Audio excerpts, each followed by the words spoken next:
Guys, I've got something very special to share with you today. Check out this build. Didn't it just turn out absolutely stellar? Now, what's so special about this guitar is not only did it used to be a left-handed Firebird that we converted into a right-handed non-reverse semi-hollow triple humbucker Firebird, but what's really special about it is that it actually wasn't that hard to do.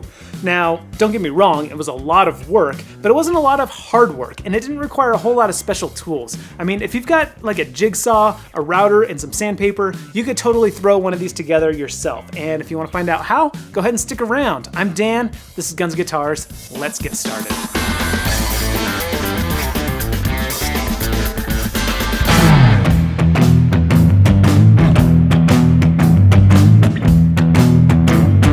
Here's to you guys. Man, this mug is looking sadder and sadder. I think it's time for a new travel mug. In fact, if you guys have any suggestions for a travel mug, go ahead and link them down in the comments. I'd love to see what you guys come up with.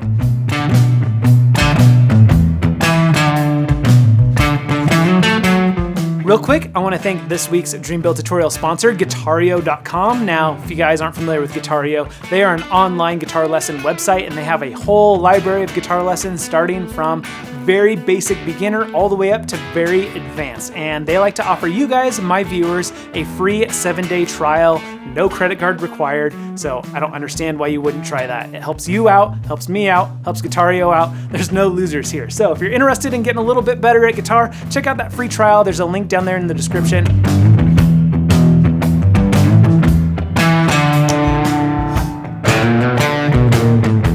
All right, let's go ahead and get started with this guitar build. Now, this guitar, believe it or not, started out as a cheap guitar kit from bargainmusician.com. You can pick up a Firebird guitar kit in either left-handed or right-handed for about $159. And if you use coupon code Guns and Guitars, you actually save 8%, so you'll get it for a little bit cheaper.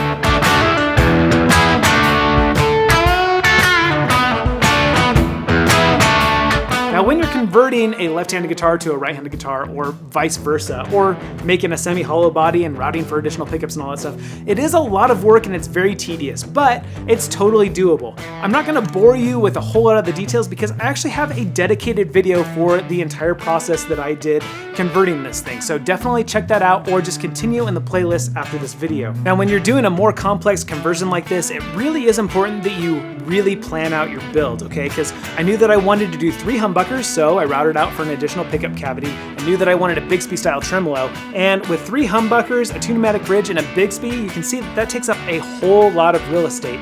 And because I wanted this to be a semi-hollow body, I went ahead and added in where I wanted my sound holes to be, but that didn't leave a whole lot of real estate left for my electronics. So I kept the electronics very simple, and I just stuffed them right here into this lower bout. As you can see, there's not a whole lot going on here, just a couple of switches and an output jack because I wanted to keep it a really nice clean look. But let's go ahead and move on to prepping and painting this guitar.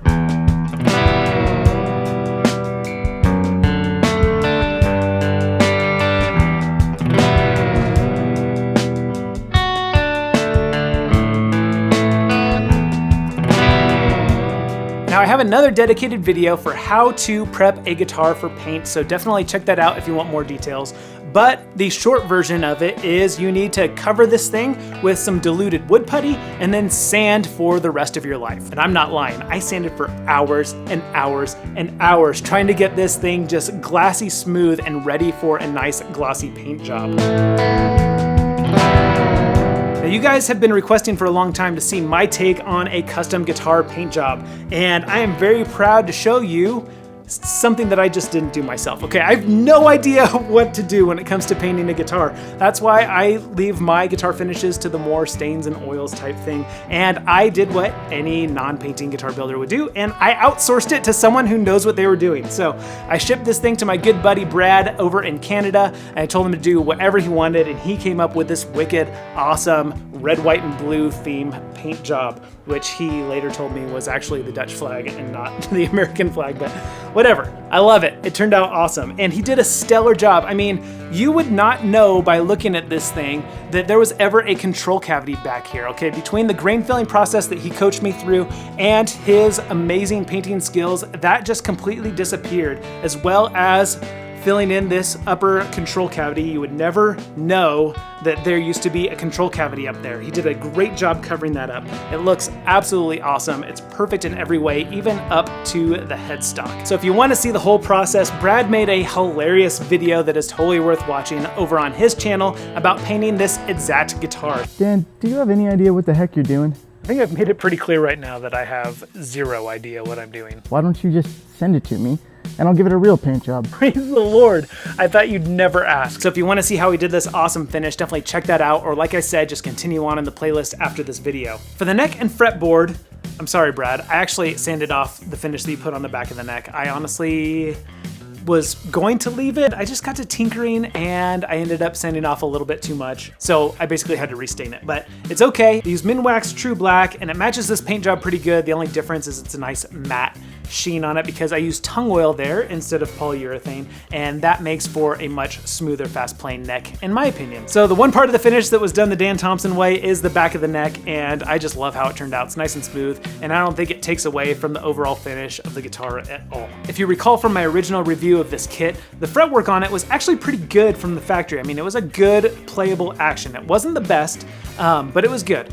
Now, my fault, I let this kit sit in my workshop unfinished in temperamental weather for a little bit too long, and so the neck did get a little bit tweaked, but not beyond repair. So long story short, I did have to do a little bit more fretwork than I originally anticipated. But the good news is that it was really easy thanks to this Baroque fret file. You guys have seen me use this a lot on the channel, and we were all very disappointed when they switched out the Gen 1 for a Gen 2. It was a total abomination, but I actually had some input on designing these Gen 3 fret files, and they turned out exactly the way I hoped. So if you've been waiting for my approval to buy one of these Baroque fret files, wait no more. The current stock on Amazon are these Gen 3 fret files, and they are good to go. Another new product that I tried out are these Baroque fret erasers. Okay, you guys have been wanting me to try out the fret erasers that they sell from Crimson Custom Guitars, and so I thought I'd give these a shot, and I gotta say, I'm a little underwhelmed. I think if you don't already have the tools to do it the way that I like to do it, using just some fine grit sandpaper and a Dremel with a polishing wheel and some polishing compound,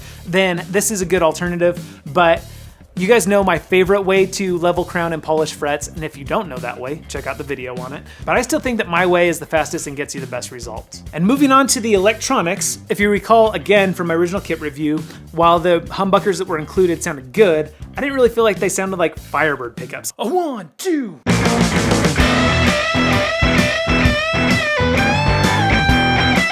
I really want this thing to sound like a Firebird. So I got a Kent Armstrong Firebird pickup up here in the neck, and really cool story, this was actually sent to me from Mr. Kent Armstrong himself.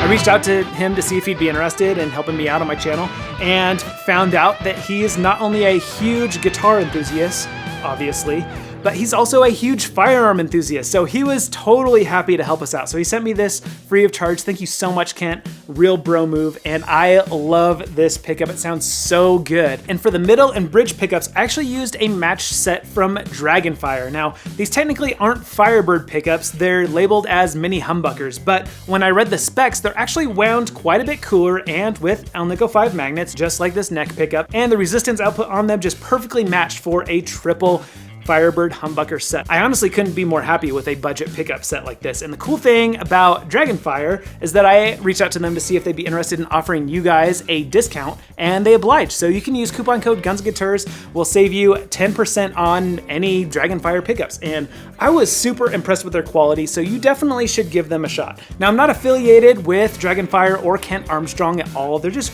really good value when it comes to pickups, so definitely want to check those out. Now, for the control layout, as I mentioned earlier, I kept it super simple to keep a nice clean look. So what I did was I actually nixed the volume and tone pot. Now, probably a lot of you guys are gonna be like, what?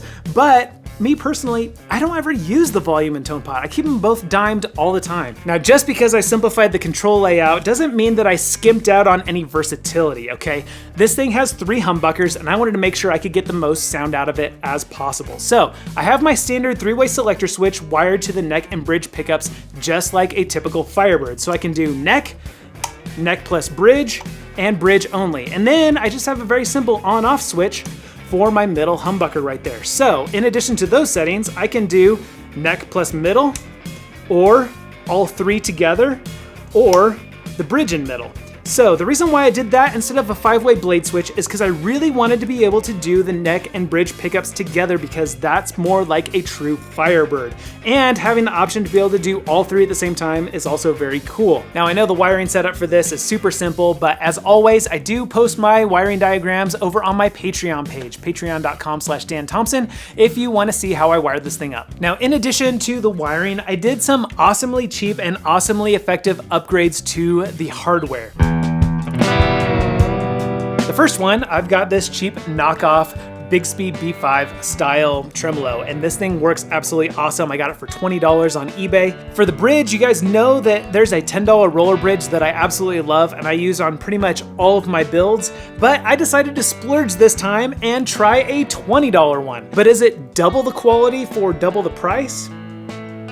I don't know. I haven't made up my mind yet if it's worth the extra money or not. Both have excellent tone and tuning stability. They both have some benefits and drawbacks, but this one does seem a little bit more solid and easy to adjust overall. But the bottom line is, tuning stability is awesome, way better than the cheesy stock tune-o-matics that come with these kits. And my other favorite mod to do when I'm installing a Bigsby is to use a Graphtec nut up there, okay? These are super cheap, like $10 or $12. Combine that with a cheap roller bridge and you just get awesome tuning stability for days. The last hardware upgrade that I did are these Wilkinson EZ lock tuners. And these tuners have really nice, smooth, fine tuning adjustment. That's fantastic. But as far as a locking tuner set, okay, it's not your traditional thumb screw style locking tuner set. And you guys know me, I'm not a locking tuner fanboy. I really don't think they do a whole lot for tuning stability as much as they are just a lot more convenient. And for me, these EZ lock tuners are not any more convenient than a traditional tuner peg. So again, while they're great for upgrading for a smoother and finer tuning ability, they're not great for convenience. And if you're gonna spend $25 on a set of locking tuners, just spend $30 and get the Wilkinson thumb screw locking tuners. For $5 more, they're just way more convenient and you get the same smooth, fine tuning adjustment. Super thrilled with how this guitar turned out overall, and working with Brad was just a real treat. I mean, that guy is just such a gentleman and he's so much fun. And if you guys are interested in purchasing this guitar, it is for sale on my website and I am splitting the profits with Brad, so it helps out both of our channels. It's a great way for you guys to support us. In the meantime, go ahead and check out the rest of the videos in this playlist so you can see more details about how we did this, and check out this playlist over here for more custom dream build tutorials. I'm Dan, this is Guns and Guitars, and I will see you again in those videos.